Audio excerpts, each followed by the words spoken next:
Hello friends, live on earth channel में आपका स्वागत है। आज हम समास पढ़ेंगे जो कि सभी प्रतियोगी परीक्षाओं के लिए महत्वपूर्ण है। और अभी बीपीएससी का सामने लगी स्टेट और बीपीएससी बिहार स्टेट बीपीएससी लगी एग्ज़ाम है और आगे एमपी टेट भी है। तो इसके लिए हम व्याकरण अच्छी तरह से पढ़ेंगे। तो सभी परीक्षाओं में व्याकरण अहम भूमिका निभाती है।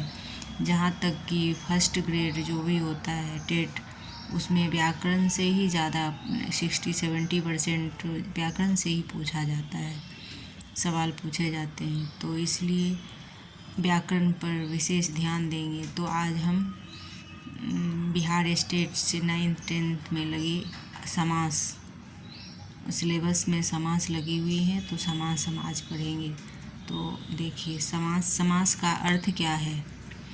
तो समास का अर्थ होता है, समास शब्द का अर्थ है संक्षिप्त करने में प्रक्रिया या छोटा करने का ढंग। अपनी बात को कम से कम शब्दों में कहना मानव का स्वभाव है। इसलिए भाषा के एक से अधिक शब्दों को मिलाकर जो अर्थ प्रकट किया जाता है उसे समासकार कहते हैं। समास में प्रयुक्त शब्द पद कहलाते हैं। तो अब परिभाषा देखते हैं। परिभाषा दो या दो से अधिक शब्दों के मेल से जो शब्द बनते हैं, अधिक शब्दों के मेल से नए शब्द बनाने की क्रिया को समास कहते हैं। इस विधि से बने शब्द को समस्त पद कहते हैं। जब समस्त पदों को पृथक पृथक किया जाता है तो उसे समस्त पद कहते हैं। परस्पर संबंध रखने वाले दो या दो से अधिक शब्दों के मेल को समास कहते हैं।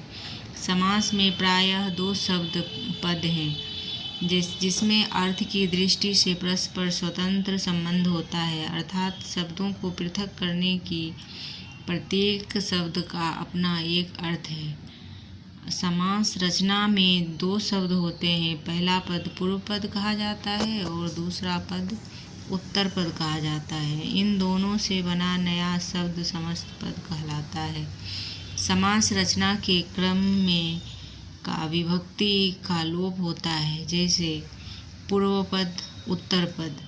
तो देश और ऋण भक्त, तो देश भक्त हुआ, जैसे पूर्व पद और उत्तर पद मिला के फिर समास बनता है। और यश प्राप्त में यश धन प्राप्त, तो यश प्राप्त हुआ। समास विग्रह कैसे होता है। समास विग्रह, जब समस्त पद के सभी पद अलग अलग किए जाते हैं उस प्रक्रिया को समास विग्रह कहते हैं। जैसे माता पिता, समस्त पद का विग्रह होगा माता और पिता। विग्रह में क्या होता है, अलग अलग किया जाता है दो को। ये दो है, जैसे माता और पिता दोनों दो हैं तो एक साथ भी बोला जाता है, और विग्रह करने पे माता अलग और पिता अलग।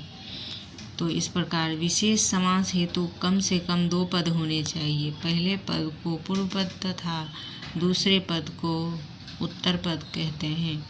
समास होने पर दोनों पद या अन्य पद मिलकर एक संक्षिप्त रूप धारण कर लेते हैं तथा समास प्रक्रिया में बीच की विभक्तियों का लोप हो जाता है, और जहाँ संधि का लक्षण घटित होता है वहाँ संधि भी होती है। समास प्रक्रिया से शब्द निर्माण। हिंदी में समास प्रक्रिया के अंतर्गत 3 प्रकार के शब्द की रचना हो सकती है। तो ऐसे हैं 3 प्रकार की रचना कैसे है। तत्सम शब्दों के समास से, और तत्सम धन तद्भव शब्दों के समास से, विदेशी धन विदेशी शब्दों के समास से। तो इस प्रकार हम समास और संधि में अंतर भी देख सकते हैं। जैसे समास में दो या दो से अधिक शब्द का मेल होता है, वह संधि में केवल दो वर्णों का ही मेल होता है। समास में विभक्ति या योजक शब्द अथवा संबंधी शब्दों का लोप होता है, किंतु संधि में वर्णों का रूप परिवर्तित हो जाता है। समास में संधि हो सकती है, किंतु किसी भी संधि में समास नहीं हो सकती। अर्थ करने की दृष्टि से शब्द में एक से अधिक समास होना संभव है, पर संधि में एक ही अर्थ रहता है। समस्त पद को पृथक करने की रीति से विग्रह संधि रूप को पृथक करने की रीति को विच्छेद कहते हैं। समास में सार्थक शब्दों का मेल होता है, किंतु संधि में निरर्थक वर्णों का मेल हुआ करता है। समास के निम्नलिखित 6 प्रमुख भेद हैं, जैसे तत्पुरुष समास। समास के निम्नलिखित 6 प्रमुख भेद हैं, उसमें तत्पुरुष समास है। तो तत्पुरुष समास को देखते हैं। तत्पुरुष समास कारक से जुड़ा समास है, जिसमें कर्म कारक से अधिकरण कारक तक के विभक्ति चिन्हों का प्रयोग होता है। जिस उदाहरण में जो विभक्ति चिन्ह निहित होता है का विभक्ति चिन्ह होने के कारण यह संबंध तत्पुरुष, आगे विस्तार से अध्ययन करेंगे। तत्पुरुष समास में दूसरे पद प्रधान और पहला पद उसका विशेषण होने के नाते गौण होता है। से तत्पुरुष समास में दूसरा पद प्रधान होता है और पहला पद उसका विशेषण होने के नाते गौण होता है। जिस समास में सम्मिलित शब्दों में अर्थ की दृष्टि से पूर्व पद गौण और उत्तर पद प्रधान हो, उसे तत्पुरुष समास कहते हैं। जैसे जिस समास में सम्मिलित शब्दों में अर्थ की दृष्टि से पूर्व पद गौण और उत्तर पद प्रधान हो, उसे तत्पुरुष समास कहते हैं। तत्पुरुष समास में निम्नलिखित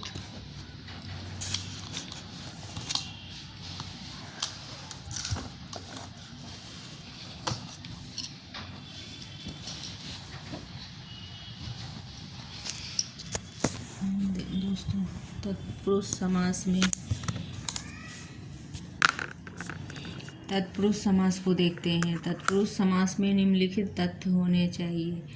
इसमें संज्ञा शब्दों के साथ साथ संज्ञा पद का योग होता है, अथवा संज्ञा शब्द के साथ क्रियापद का, जैसे शिव, धन, आलय, शिवालय। देश, धन, निकाला, देश, निकाला।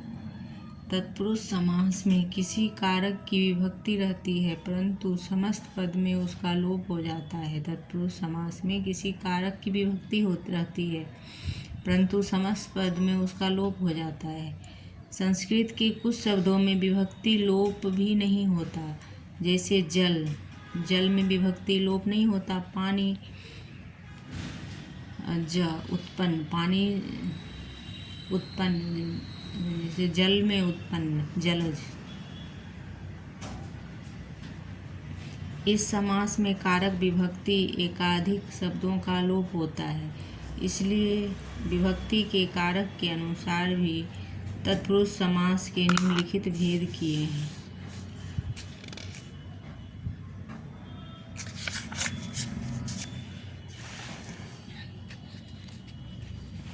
जैसे कार्य तत्पुरुष। तो कार्य तत्पुरुष में क्या होता है, जहाँ पूर्व पद में कार्य कारक की विभक्ति का लोप हो, वहाँ कार्य तत्पुरुष कहलाता है। जैसे समस्त पद क्या हुआ है, समस्त पद क्या है, और विग्रह देखें। जन प्रिय, तो जन को जो प्रिय हैं, जन को प्रिय। स्वर्गीय, स्वर्ग को गया, स्वर्गीय। गिरहकट, गिरह को काटने वाला, गिरहकट। यश प्राप्त, यश को प्राप्त करने वाला। सर्वप्रिय, सबको प्रिय। आतिथ्यपर्ण, अतिथि को अर्पण। आतिथ्य। गृहागत, घर को आया हुआ। परलोकगमन, परलोकगमन, परलोक को गमन। मरणासन, मरण को आसन। तो इस प्रकार एक विभक्ति हुई, जैसे कि कार्य तत्पुरुष, तो इसमें को लगेगा और फिर करण तत्पुरुष से द्वारा होगा। करण तत्पुरुष में कार्य तत्पुरुष में को विभक्ति लगेगी और विग्रह में, और करण तत्पुरुष से द्वारा। तो जहाँ से पहले पद के कारण की विभक्ति से द्वारा लोप होता है तो उसे करण तत्पुरुष कहा जाता है। तुलसीकृत, जैसे बोलने में तुलसीकृत आता है तो इसमें लोप है द्वारा, तुलसीकृत, तुलसी जी के द्वारा, तुलसी के द्वारा, तुलसी द्वारा प्राप्त। कृत, आँखों देखी, आँखों से देखी। स्वरचित, स्व द्वारा रचित। भूखमरा, भूख से मरा। ईश्वर प्रदत्त, ईश्वर द्वारा प्रदत्त। अकाल प्रीत, अकाल से प्रीत। पीड़ित, गुण युक्त, गुण से युक्त। प्रेमातुर, प्रेम से आतुर। वाग्दत्ता, वाणी द्वारा दत्त। मदांत, मदांध से, मंद से अंधा। व्याकुल, भय के आकुल। मनग्रंथ, मनग्रंथ, मन से गढ़ा हुआ। तो इस प्रकार करण तत्पुरुष हुआ। तो करण तत्पुरुष में से के द्वारा हुआ से, और कार्य तत्पुरुष को इसमें विभक्ति लगती है। जैसे जन प्रिय, तो जन को प्रिय जो है। स्वर्गीय, तो स्वर्ग को गया हुआ। गिरहकट, गिरह को काटने वाला। यश प्राप्त, यश को प्राप्त करने वाला। उसी तरह करण तत्पुरुष में से और द्वारा लगी है तो यह लोप हो रहा है से द्वारा। तो देखो तुलसीकृत है तो द्वारा, तुलसी द्वारा कृत। आँखों देखी, आँखों से देखी। और स्वद्वारा रचित, स्वद्वारा रचित, स्वरचित। मुख मारा, मुख से मारा। इस प्रकार ये करण तत्पुरुष हुए। और संप्रदान के लिए क्या है? संप्रदान तत्पुरुष के लिए जहाँ पूर्व पद में संप्रदान की विभक्ति के लिए लोप हो तो के लिए लोप हो जाता है। तो पुण्यदान, तो इसमें के लिए लोप है तो पुण्यदान बनता है। पुण्यदान, पुण्यदान के लिए है। पुण्य के लिए दान। युद्ध अभ्यास, युद्ध के लिए अभ्यास। हथकड़ी, ये संप्रदान तत्पुरुष है। परीक्षा केंद्र, परीक्षा के लिए केंद्र। चिकित्सालय, चिकित्सा के लिए आलय। प्रतीक्षालय, प्रतीक्षा के लिए आलय। इस प्रकार विद्यालय, विद्यालय तो विद्या के लिए आलय। गुरु, गुरु दक्षिणा, गुरु के लिए दक्षिणा। सत्याग्रह, सत्य के लिए आग्रह। तो इस प्रकार किरण, इस प्रकार परीक्षाओं में पूछे जाते हैं कि कौन सी संप्रदान तत्पुरुष है कि करण कारक या कार्य तत्पुरुष है, क्या है, कैसी विभक्ति लगेगी। तो ऐसे प्रश्न पूछे जाते हैं। देशभक्ति और रसोई घर, रसोई के लिए जैसे आएगा रसोई घर तो कौन सा है तत्पुरुष, तो संप्रदान तत्पुरुष याद रखेंगे। यशशाला, यश के लिए शाला। आराम कुर्सी, आराम के लिए कुर्सी। और फिर आपादान तत्पुरुष, आपादान में क्या होता है तो जहाँ समस्त पद के लिए खंड से आपादान कारण कारक की विभक्ति का लोप होता है तो अलग से अलग है। आपादान में से अलग है तो ये ध्यान रखेंगे कि संप्रदान में क्या है, के लिए तत्पुरुष है तो जिसमें के लिए आएगा तो वो संप्रदान हो जाएगा। और कारण तत्पुरुष में से द्वारा है, कारण तत्पुरुष में से द्वारा। और कार्य तत्पुरुष में को है तो ये ध्यान रखने का है। और आपादान तत्पुरुष देखते हैं। आपादान तत्पुरुष में क्या है, से अलग, जहाँ समस्त पद के पहले से आपादान कारक विभक्ति का लोप होता है। जैसे कि आशातीत, आशा के तीत। आवरण, आवरणहीन, आवरण से हीन। आशा से अतीत, आशा के अतीत। जन्मांध जन्म से अंधा, अभियोग मुक्त अभियोग से मुक्त, ऋण मुक्त ऋण से मुक्त, पाप मुक्त पाप से मुक्त, जाति च्युत जाति से च्युत। तो इस प्रकार आपादान में से होगा, से अलग है, लगता है। संबंध तत्पुरुष का के की, संबंध में का के की, क्षमा का दान क्षमादान, विद्यारंभ विद्या का आरंभ, सेना नायक सेना का नायक, देशभक्ति देश की भक्ति, जलापूर्ति जल की आपूर्ति, सीमा रेखा सीमा की रेखा, लोकसभा लोक की सभा, प्रजापति, भातृ स्नेह भ्रातृ का स्नेह, मृत्युदंड मृत्यु का दंड, कनक घट कनक का घट, राजसभा राज्य की सभा, गृह स्वामी गृह का स्वामी, दिनचर्या, अमृत की धारा अमृत धारा।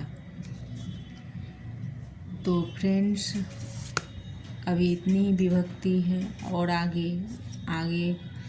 आगे के क्लास में करेंगे। तो दोस्तों धन्यवाद। यदि आगे का वीडियो चाहिए और ऐसे ही वीडियो चाहिए पूरी तरह से संपूर्ण, तो लाइक एवं सब्सक्राइब कीजिए एवं कमेंट कीजिए। धन्यवाद।